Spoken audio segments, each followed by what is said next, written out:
የቢሮ ኃላፊ አቶ ኢብራሂም ተማም ለሰው ልጆች ስጋት እየሆነ ከመጣው የትራፊክ አደጋ ጋር ተያይዞ በገንዘብ ማጣት ምክንያት የሚጠፋውን የሰው ሕይወት ለመታደግ የኢንሹራንስ አገልግሎት በክልሉ ተግባራዊ እየተደረገ ይገኛል። ይሁንና በአንዳንድ መዋቅሮች ከመረጃ አያያዝ ጋር በተገናኘ በሆስፒታሎችና ጤና ጣቢያዎች የክፍያ መዘግየቶች በአገልግሎቱ ላይ እንቅፋት እየሆኑ መምጣታቸውን አንስተዋል። የመድረኩም ዓላማ ከዚህ ጋር ተያይዞ የሚፈጠሩ ችግሮችን ለመፍታት ከክልሉ መንገድና ትራንስፖርት ቢሮ ከክልሉና በየደረጃው ከሚገኙ የፖሊስ ተቋማትና የጤና ተቋማት ባለድርሻ አካላት ጋር የጋራ አቅጣጫ ለማስቀመጥ ያለመ መሆኑን ገልጸዋል። ከትራፊክ አደጋ ጋር ተያይዞ የሚኖረውን የሶስተኛ ወገን የሰው ሕይወት መታደግ ላይ ያለውን የኢንሹራንስ አገልግሎት እንዴት አጠናክረን እንቀጥል የሚለው ላይ የጋራ መግባባት የደረስንበት ነው። እንግዲህ የሶስተኛ ወገን ስንል አንዱ ለሰው ልጆች ሕይወት ስጋት የሆነ የመጣው የትራፊክ አደጋ ጋር ተያይዞ የሚመጣውን አደጋ በሆስፒታሎች፣ በጤና ጣቢያዎች አጠቃላይ የጤና መዋቅር ጋር ከክፍያ ስጋት ጋር ተያይዞ የሚመጣውን መዘግየትና ሞት ለመቀነስ እና ለመታደግ ይሄ የሶስተኛ ወገን ኢንሹራንስ አገልግሎት በክልላችን ከተጀመረ ቆይቷል።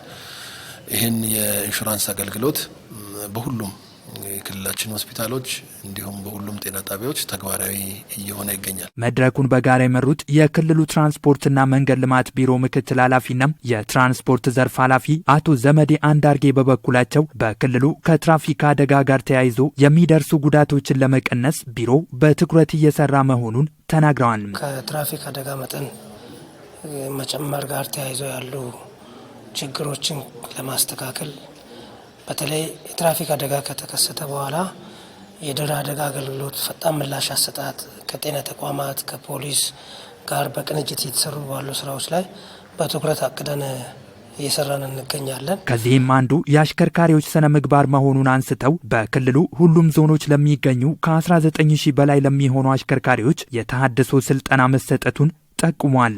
በመናኸሪያዎች የሚታየውን መጣበብና ዘመናዊ ያለመሆን ችግር ለመቅረፍ በክልሉ ቦንጋ፣ ሚዛንና ታርጫ ከ250 ሚሊዮን ብር በላይ በሆነ ወጪ የዘመናዊ መናኸሪያ ግንባታዎች እየተከናወኑ ስለመሆናቸው ገልጸዋል።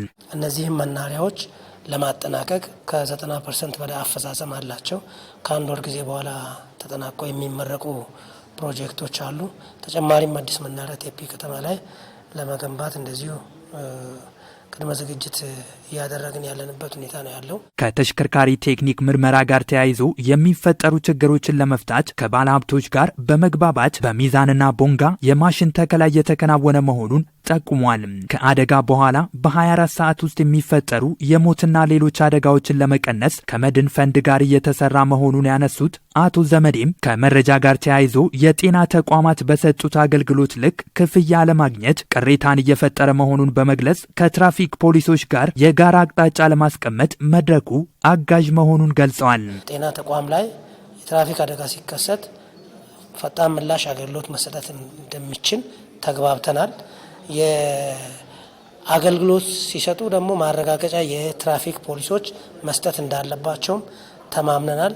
ይህ ችግር ቀጣይ ተስተካክሎ አጠቃላይ የሚስተዋሉ በትራንስፖርት ዘርፍ የሚታዩ ጉድለቶችን በየጊዜው በየሂደቱ እየገመገምን እያረምን እንሄዳለን የሚል ውሳኔ ላይ ደርሰን ነው ያጠናቀቅ ነው። በደቡብ ምዕራብ ኢትዮጵያ ሕዝቦች ክልል ፖሊስ ኮሚሽን የትራፊክ ፍሰት ቁጥጥር ዳይሬክቶሬት ዳይሬክተር ረዳት ኮሚሽነር መኮንን መንገሻ የመድን ፈንድ ከዚህ ቀደምም በበቂ ሁኔታ ግንዛቤ ያልተሰጠበት መሆኑን ገልጸዋል። አሁን ላይ መድረኩ መፈጠሩ ሁሉም የበኩሉን እንዲወጣ ከፍተኛ አስተዋጽኦ ይኖረዋል ብለዋል።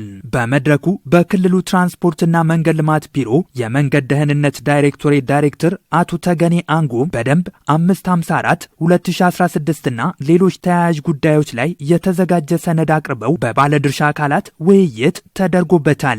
የውይይቱ ተሳታፊዎች በበኩላቸው የትራፊክ አደጋ በየጊዜው እየተባባሰ መምጣቱን አንስተው ይህንን ለመከላከል በየደረጃው የሚደረጉ ጥረቶችን እንደሚደግፉ ተናግረዋል።